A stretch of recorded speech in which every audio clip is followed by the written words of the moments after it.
Hello guys, അങ്ങനെ രാത്രിയായപ്പോഴത്തേക്കും നമ്മൾ ചെട്ടിനാടുക്കുള്ള train കയറാനായിട്ട് പോവുക. അങ്ങനെ അമ്മ എന്നെ നേരെ റെയിൽവേ സ്റ്റേഷനിൽ കൊണ്ടാക്കി. അഫ്നി അനുപമ ഓൾറെഡി ട്രെയിനിലുണ്ടായിരുന്നു. അങ്ങനെ ഞാൻ പൊതിച്ചോറൊക്കെ കൊണ്ടാ പോയത്. അപ്പോൾ അതൊക്കെ നമ്മളിരുന്ന് അങ്ങോട്ട് കഴിച്ചു. അതും കഴിച്ച് നമ്മൾ നേരെ കിടക്കാനുള്ള പരിപാടിയൊക്കെ നോക്കി. അതിൻ്റെ ഇടയിൽ കൂടെ ഞങ്ങൾ റീലൊക്കെ എടുത്തു. അങ്ങനെ അത്ര സുഖകരമല്ലാത്തൊരു ഉറക്കത്തിന് ശേഷം രാവിലെ എഴുന്നേറ്റ് നമ്മൾ തൃച്ചി ജംഗ്ഷനിൽ ഇറങ്ങി. അങ്ങനെ തൃച്ചിയിൽ നിന്ന് വീണ്ടും ഒരു ട്രെയിൻ ഉണ്ടായിരുന്നു. അപ്പോൾ നമ്മൾ അവിടുന്ന് ബ്രേക്ക്ഫാസ്റ്റ് ഒക്കെ കഴിച്ച് നേരെ അടുത്ത ട്രെയിൻ കയറാനായിട്ട് പോയി.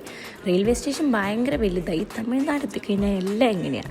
അങ്ങനെ ആ ട്രെയിനിൽ കയറി പ്രകൃതി ഭംഗിയൊക്കെ ആസ്വദിച്ച് ഞങ്ങൾ രണ്ടാളും കിടന്നുറങ്ങി.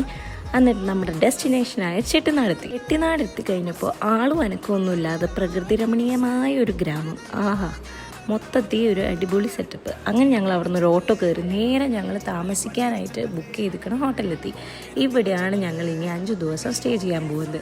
ഒരു ചെട്ടിനാട് വിൻറ്റേജ് വീട് പോലെയാണ്. അപ്പോൾ ബാക്കി അടുത്ത വീഡിയോയിൽ കാണാം. ബൈ.